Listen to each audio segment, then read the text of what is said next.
medium-sized one. That's a short one. But yes, I am now a yoga educator. I educate on all things yoga, mainly on anatomy and physiology. I do have a background in medicine and holistic health, but largely, and I use the word largely because my company is the Curvy Yogi, and that's my brand as well. I work with body positivity and accessible yoga, which usually goes beyond the usual stereotype of rubber band bodies or lean and slim yoga practitioners, lean and slim yoga teachers also. So I teach teachers, and I think it's very important to represent people like me who also lead in front of the class, to say that yoga is not just for one particular type of people. But so apart from body positivity, it brings in a sense of body image and leadership, to teach leadership in wellness and to teach leadership in health and wellness, or even in Ayurveda and meditation, the entire gamut of it. And then we bring leadership to the boardroom. So I come with over 15 years in the corporate world, and I've known what it is like to be a permanent part-timer when I first started off many, many years ago, to actually slowly climb up the corporate ladder and to know what it takes for women to excel at what they do, to be successful leaders, to not just in the boardroom, not just in the corporate setup, but also in our own lives. So on that note, blending in both health, wellness, leadership, yoga, and all of that, what some of the things I'm doing right now are bringing visibility to Indian yoga teachers as well, Indian women yoga teachers, and helping them build the economy and be a part of that structure. That's a little bit. That sounds wonderful. Thanks, Luvena. So happy to have you here. And now let's turn it over to Vaishnavi. Tell us about the wonderful work that you're doing. Yeah, sure. Thanks, Bhavna. And yeah, like Luvena said, it's always a difficult question to answer when someone asks, what do you do? Because it's not just a one word answer, right? It can be really a one day thing or it can be a half a day thing. So I'll also go with what Luvena said, just keeping it medium-sized introduction so people really get to know who we are.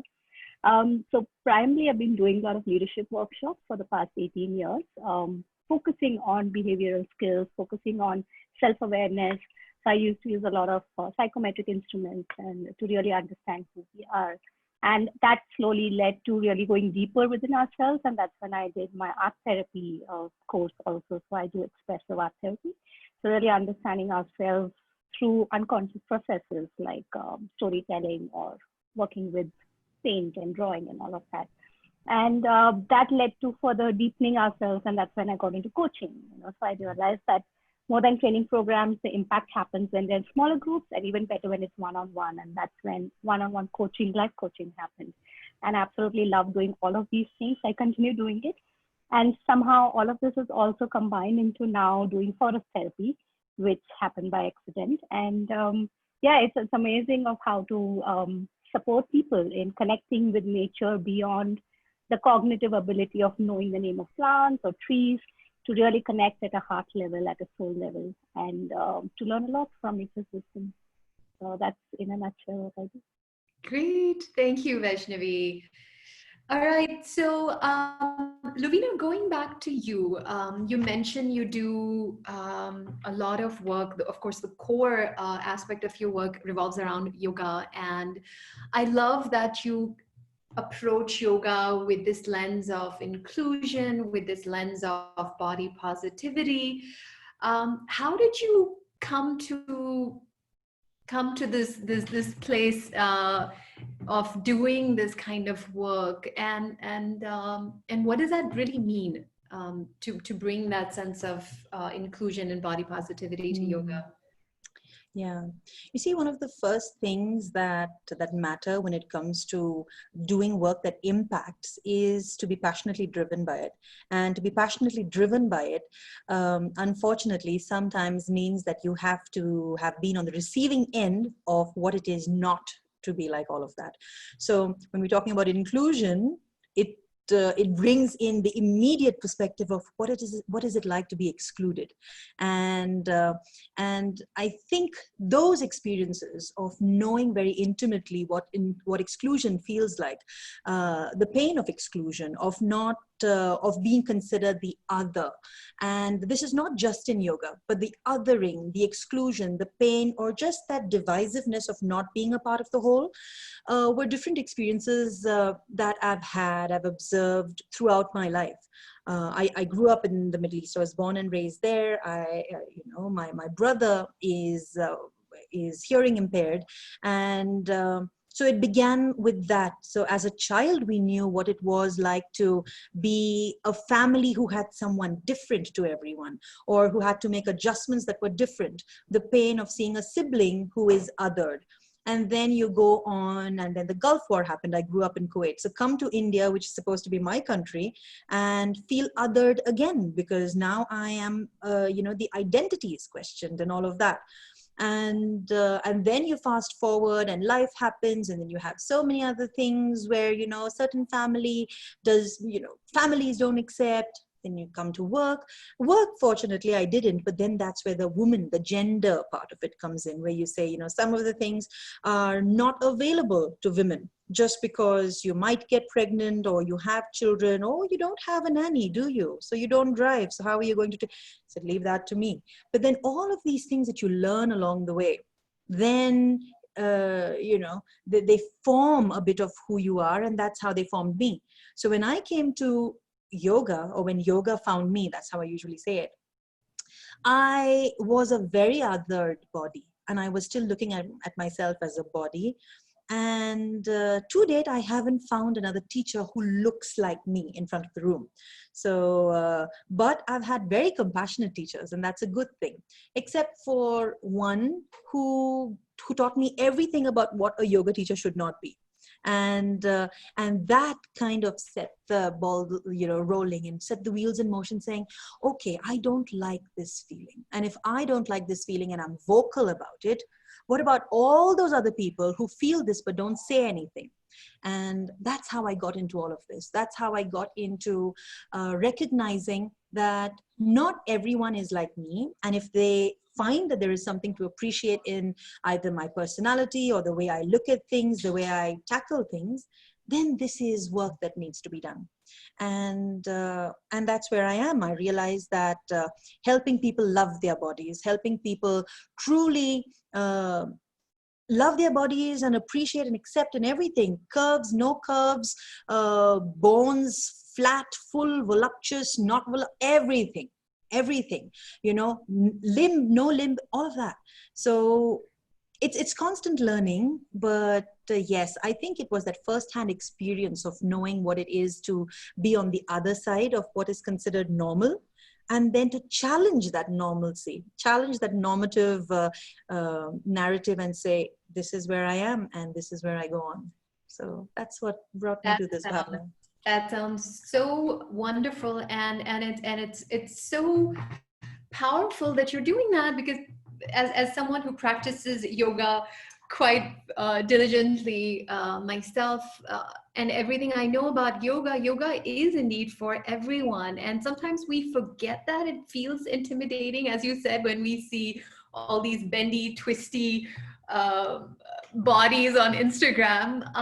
But yes, as you said, it is for everyone, and there are benefits from yoga for everyone. And the fact that you're making it accessible to everyone, I think is so powerful and so amazing. And I also loved what you shared in your introduction earlier about how you're also drawing more attention to Indian yoga teachers and Indian female yoga teachers, because again, that's something sometimes that gets missed with all of the missed. Yes, with all the westernization that has happened, which of course has brought many benefits as well. But yes, I love that you're bringing it back and taking ownership of that. Wonderful. Vaishnavi, so one of the things you mentioned, which I know is something you're very passionate about, is forest therapy. I've actually had the pleasure of experiencing that firsthand with you. So I know it's really powerful, and I know in your work you're all about helping people create or form a more harmonious relationship with nature. Would love to hear from you. What happens when we do build this relationship with nature around us? When we come from a place of greater reverence, from a place of greater compassion, uh, what are the benefits? Because now you've worked with, I'm guessing, thousands of individuals. What are the benefits you've seen at an individual level when we come from that place? Mm. Yeah, so this is a difficult question to answer because each individual gets a customized learning from nature. You know, it's about what they really are seeking at that point of time. But overall, I think from the sessions that we've done so far, one thing remains common is they come out being more calmer, more grounded, and more centered after experiencing that deep connection with nature. And another thing that I've experienced a lot, especially with women, is the self-acceptance part.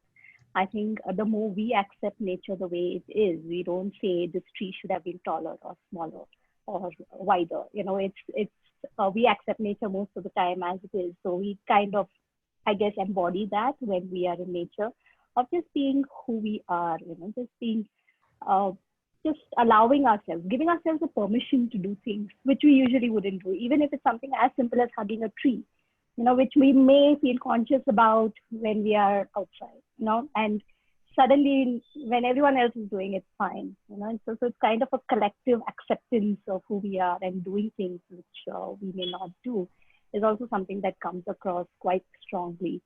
And I think the other thing is also about how when we get inspired by certain elements of nature, it could be anything, it could be a leaf or flower, anything, there is a lot of learning that happens to people, you know. And with that learning of how nature lives and survives, we also tend to take a pause and reevaluate and unlearn the conditioning that we have had as human beings, and get inspired by small tidbits of information that nature's wisdom provides us, you know.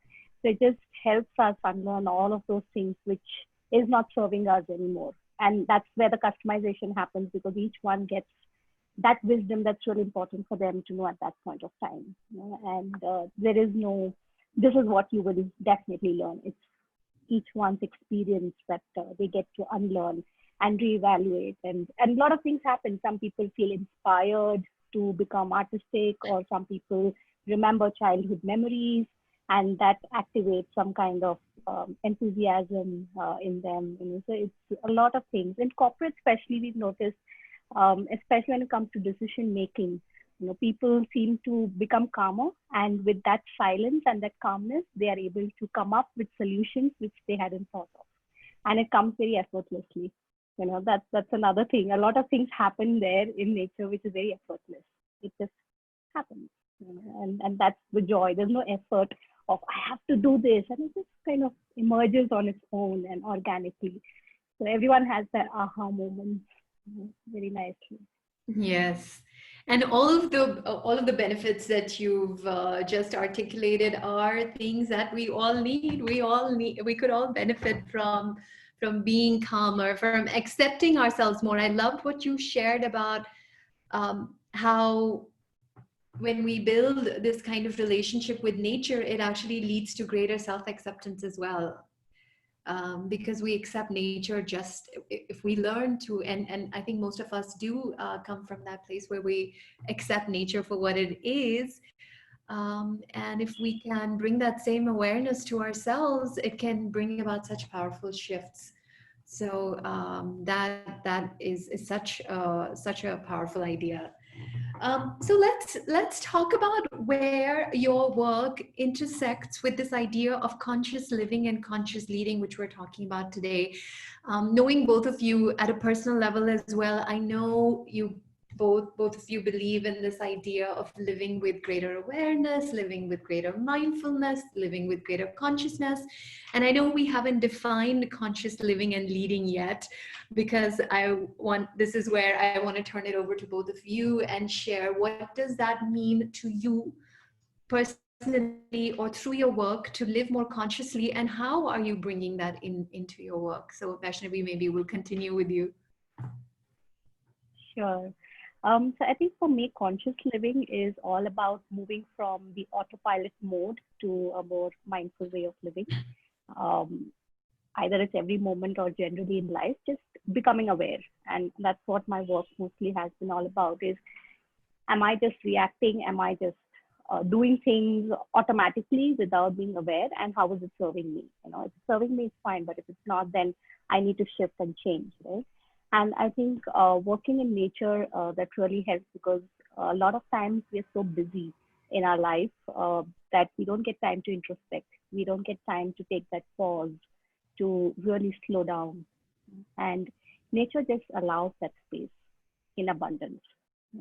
It just allows you to be in the moment, to really reflect and introspect. And so that's why I feel like when I'm doing any work with nature, with other people, I don't really have to do anything. Nature does all the work. You know, it's like nature is a therapist, nature is a coach. And people just get to reflect on their own life. And it could just come from a spider web, or it could be something like as simple as maybe a butterfly, you know, flying. And they just get this aha moment of what that means to them. And sometimes we would provide that question of what does that mean to you? So that introspection helps them to become more aware and conscious of what's working and what's not working in my life. Like I said, what do I need to unlearn and what do I need to learn and live in a different way, if at all. And while doing that, I think we automatically become connected to nature. So there's also conscious awareness of how nature functions and how we are a part of nature, and not nature is separate and we are separate. So how we become integrated in this larger ecosystem, and what am I doing in that ecosystem? So that consciousness also comes in. So I feel like when we work with nature, it's like individual consciousness increases, we become more aware. At the same time, we are able to zoom out and see the larger perspective of where am I in this whole ecosystem, and then take the actions that's necessary. You know? And all of that just comes, like I said, effortlessly for people when they start connecting with nature. Yes, yes, absolutely. The feeling of feeling that connection, as you said, with nature, and then using that as a means almost effortlessly to elevate our consciousness, is I feel like a really powerful outcome of the work that you're doing. So thanks for sharing that. Luvena, would love to hear your thoughts as well. Your work also intersects with conscious living and leading in so many ways. How do you view that for yourself personally and also through your work? You know, when Vaishnavi was speaking, I was thinking the first things that were coming to my mind, because when this question is asked, initially it always comes down to maturity or wisdom in a way, and then I also bring in all the other bits of me. If I'm teaching, then I bring my motherhood or my parenting skills there, and when I'm parenting, I bring what I do in the classroom and my work. So there is a seamless blend of everything in who I am. And but I think on the spur of the moment, I've just realized that it's got very little to do with maturity in the ageist sense, or where age is concerned, because we can look at little children and we find that they have inherent wisdom. So and that is just like what Vaishnavi said. It is because children are so essentially nature, that they demonstrate and they live their true wisdom. And that wisdom, say maybe as an adult, in this context, I would speak as intuition, our own inner wisdom. And conscious living is tapping into that inner wisdom, into being more responsive, or being more responsible, to be able to respond as opposed to react. And also acknowledging that we still react, because we're not there yet. We still do react, but something changes where we pause a little bit more, and to take those decisions from that pause, to reflect and say, is this really what I want? Is this the outcome, or is this what I want to achieve in this moment? But at the same time, conscious living also is where we realize our interconnectedness with everything, even what we cannot see when we zoom out. And it's that very understanding that me just doing this at this point is affecting, or in a few moments will affect someone in a different continent. That every breath of air that I take in now has also moved on some other location around the planet somewhere else. So every part of me is connected with everyone else. And when we realize that actions that we do, when we do it from a place of kindness, they not just influence or impact someone else, but they, in a roundabout way, some way or the other, they come and influence and impact ourselves. So you know, the word selfish, as they say that selfishness, and we usually use that in a wrong, you know, with a negative attribute assigned to it. But when you're saying selfish, I'm just being aware of the self. So even if it means that I will do something for the benefit of the larger self. And it can get very philosophical. Sometimes it can get very confusing. But bottom line is, when we realize that what I do actually influences me because I am connected with everything else, then it makes me a little conscious that I wouldn't want to hurt myself. And I think that's the bottom line, be it business, be it relationships or anything. And we've been there, we've done that, many of us, you know, so even if we come back to the maturity part of it, then we have been through a lot of pain. We have been, or we have experienced the consequences of painful or rash decisions, to know that, hey, it's time to pause. You know, it's time to slow down. It's time to think before you act. And if you go into your 40s and 50s and you don't hone in on that skill to slow down and pause before you act, then we're just wasting our time instead of doing something really constructive for this world. And Yes, definitely. I love that you both touched upon the idea of pausing and using that pause to to bring greater reflection and awareness to how we're showing up, how we're living, how we're impacting the world around us, the benefits that can come from all of that. Speaking of pausing, I'm going to pause for just a second right now and check in to see if there are any questions. So Tapshi, just wanted to see if on either of the pages there are any questions. Otherwise, Luvena, we do have a question for you from one of our community members about yoga, and maybe you can just touch upon this briefly, which is, so she's saying yoga is not just a form of exercise, it's a lot more than that. So if you can talk about that, and also what should one look for in a yoga teacher?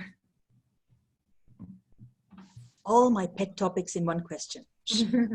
All right. Yes, you're right. Yoga is not all about asana. In fact, asana is a very, very tiny part of it. The purpose of yoga is liberation. Actually, the purpose of yoga is to help you get on the path where you don't experience any more pain. But what is this pain, right? We're not talking about the physical or the therapeutic benefits, and they are incidental in a way. They happen just on the path of yoga. But what is yoga truly? Yoga is a science. Yoga is a wisdom tradition. Yoga is a culmination of so many years of understanding, of wisdom, of the mind, of the body, of the spirit. But eventually it's a practice for spiritual evolution. Now, whether we'll get through that in this lifetime, if you believe that we have another one coming, then, you know, whatever. And if this is the last time we're living, then we might as well make the best of it and be really good at what we do. But the path of yoga is, unfortunately, the way it is shown, the way we see it now is that, hey, I'll need to go and sign up for a yoga class. And that is not what it is. But to look for a yoga teacher. Now, if we're looking for an asana teacher, then what are we looking at? We're looking at, say, someone who's inclusive, someone who knows what they're, it's not just the body, it's not just about how well they do the asana, because you'll find many yoga teachers who can't do the asana at all, but they'd be able to teach it to you. But what you need to look for is someone who is grounded in the values, grounded in the principles of yoga, who knows their scriptures, who is grounded in a lineage or has the support and the backing of a school or a system, and they're not just making things up or drawing the bunny out of the hat and saying, hey, I created this. No, we didn't. We are channels. But if you're looking for someone who you want to work with, then you look for someone who you find that connection with, someone who understands you, who can help guide you. You're looking for someone who is grounded and not all over the place. It's a very personal question. You have to really tap in to know who you are, to know who you'd like to, what would you like to see, what you'd like to see in a teacher. Incidentally, I had just put this up on Instagram, I think day before yesterday, that when the student is ready, the teacher appears. So maybe you don't have to look after all. Good answer. All right. So before we wrap up, last question. So just like the saying goes, a journey of 1,000 miles begins with one step. The journey to conscious living and leading also begins with just one step, and that step could be as tiny as possible. So with that in mind, would love to hear from each of you, for anyone watching, anyone listening to this, who wants to live and lead more consciously. And if there was just one tiny thing that they could begin doing, or one tiny thing that they could change today to get on this path or to accelerate this path, what could they do? So let me give you a few seconds to think about it. And whichever one of you would like to jump on that question, go ahead. Sure, I can go. So especially now during the pandemic, I think this has been my mantra for all my clients as well, is just adopt nature's pace of slowness and patience. Just take it slow, and be patient for the seed to grow into a tree and not be in a hurry for it to grow. Everything is done in nature in this pace, and I'm saying pace, P-A-C-E. So it's that you don't have to rush and get things done fast. It'll happen just with patience and slowness. Beautiful. Thanks, Vaishnavi. Yeah, that's a lovely one, Vaishnavi. And in addition to what Vaishnavi says, be patient, but then what I would add is just be unapologetically yourself. That's it. Just back yourself up. Trust yourself. The moment you back yourself up and you're so unapologetically authentic, you'll find that immense power. That immense power to just fully stand, grounded, like the trees, like Vaishnavi says, they are grounded because not only does everyone else accept them, they accept themselves. So I think authenticity at this point is going to be your best ally. So slowness and patience and being your unapologetic self. Those are our powerful takeaways from Luvena and Vaishnavi. So at this moment, let me thank both of you for joining us for this conversation and sharing such lovely insights with us and our listeners. And let me also take a moment to add, if you're not aware, Vaishnavi and Luvena, both of them are our dear mentors for the Conscious Woman program, which begins at the end of this month. We will share the link to this program in the comments below. And fortunately, we do have a few spots left still. So if you would like to join us and also get to get the honor of being mentored by these two lovely ladies as part of this program, please do join us. This is a philosophy that all of us live by and are very passionate about, and would love for any of you to come and join us on this journey. And with that, I thank you both. And look forward to interacting more with you during this program. Thank you, Vaishnavi. Thank you, Luvena.